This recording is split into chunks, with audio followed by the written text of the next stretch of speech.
Bonjour, aujourd'hui je voudrais vous proposer un petit jeu rapide, la roue du couple. C'est quelque chose que vous pouvez faire seul ou à deux, chacun de votre côté ou ensemble. Dans tous les cas, je vous encourage vraiment à en discuter ensuite avec votre partenaire, ça va vraiment renforcer votre connexion à plein de niveaux. Voyons ensemble. Prenez une grande feuille vierge, un joli stylo. Pas besoin de talent de dessinateur, vous inquiétez pas, moi non plus j'en ai pas. Vous allez juste tracer un grand cercle et puis séparer le cercle en 4 de manière à créer 4 quartiers et puis faire une nouvelle croix en diagonale afin de vous retrouver avec un cercle à 8 sections, plus ou moins égales en fonction de votre habilité. Nommez ensuite chacune des sections ainsi. Communication, argent, environnement, évolution, famille, corps et plaisir, romance et spiritualité. Seul, à deux ou mieux, chacun de son côté pour ensuite se montrer ses cercles respectifs, vous allez évaluer chaque partie de 1 à 10. Le 1 est au plus près du centre du cercle et représente plutôt une insatisfaction ou un besoin pas du tout rempli. Le 10 est à l'extrémité, au périmètre du cercle, et c'est le ravissement total. Ça pourrait pas être mieux dans ce domaine. Alors la communication représente tout ce que vous pouvez échanger, exprimer, partager entre vous. Ce sont les mots doux, les mots d'amour, d'appréciation de l'autre, de nos moments ensemble. Est-ce qu'ils circulent facilement, librement? Est-ce qu'ils sont fréquents? Mais c'est aussi la possibilité d'exprimer des préférences, des limites, de parler de sujets plus profonds ou de nos difficultés, de nos peurs, de nos désirs aussi. Est-ce que le pardon est présent dans le couple?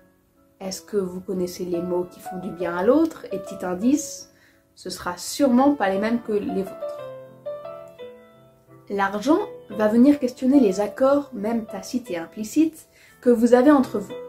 Qui paye quoi? Comment on gère nos finances si on vit ensemble, par exemple? Combien d'argent est investi dans notre couple, dans son bien-être, dans son épanouissement, et puis aussi dans notre projet à deux?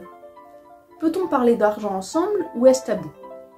Est-ce que les petits cadeaux et les gestes généreux qui nous font plaisir sont présents d'une manière qui nous satisfait tous les deux, qui aime donner, qui aime recevoir? Y a-t-il un projet important pour nous qui nécessite de revoir un peu nos priorités en matière de finances?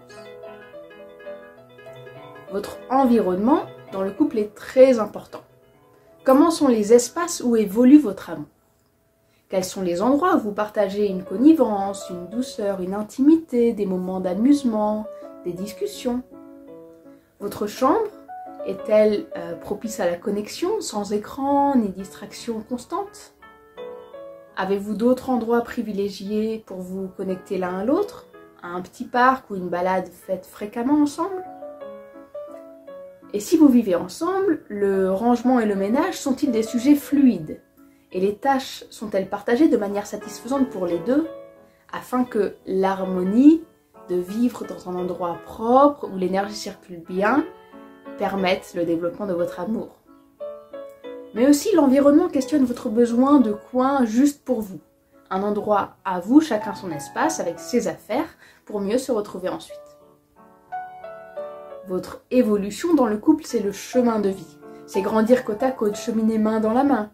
Est-ce que vous avez l'impression qu'ensemble, vous aidez à devenir une meilleure version l'un de l'autre, de vous-même? Est-ce que vous vous aidez à vous développer individuellement, mais aussi est-ce que vous avez des projets à deux qui vous portent, qui vous amènent plus loin? La partie corps et plaisir de notre amour et de notre couple est multiple de sens et de potentialités. Elle regroupe d'une part tout ce qui vous apporte du fun, de l'amusement, les loisirs partagés peut-être, mais aussi tout ce qui nourrit l'énergie que l'on pourra donner à cet amour. C'est-à-dire, est-ce que l'on se garde en forme physique, mentale, émotionnelle? Est-ce qu'on aide l'autre aussi à le faire pour lui, c'est-à-dire être en bonne santé, prendre soin de soi?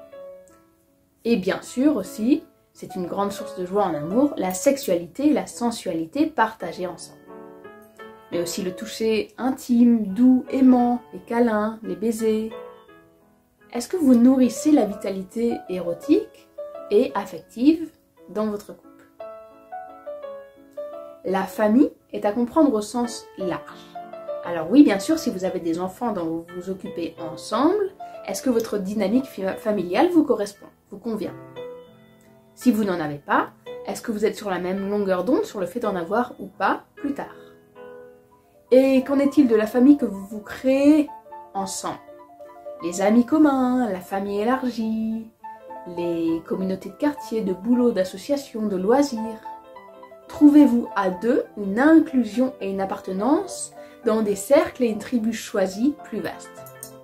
Votre vie sociale commune, qui est différente de la vie sociale individuelle de chacun, est-elle satisfaisante et nourrissante pour votre couple? La romance et le romantisme n'est pas à jeter à la poubelle, mais ce n'est pas forcément ce qu'on voit dans les films à l'eau de rose. Savez-vous ce qui est romantique pour votre partenaire, homme comme femme? Encore une fois, ce qui nous fait nous sentir amoureux et connectés n'est pas forcément la même chose l'un pour l'autre, probablement même différent. Créez-vous des occasions pour faire vivre à l'autre ce qui lui apporte ces moments où il se sent amoureux, il se sent bien, et osez-vous demander pour vous ce qui vous fait un peu rêver, ces moments spéciaux qui nous font sentir très amoureux. La spiritualité dans le couple, ce n'est pas forcément lié à la religion, ni au mariage, ça peut, mais pas forcément. C'est le besoin de notre âme, de notre esprit d'être en union, une union qu'on peut voir comme sacrée peut-être, une source de joie, d'abondance, une relation à quelque chose de plus grand, au divin peut-être, une pratique spirituelle intime partagée, une ouverture de nos cœurs.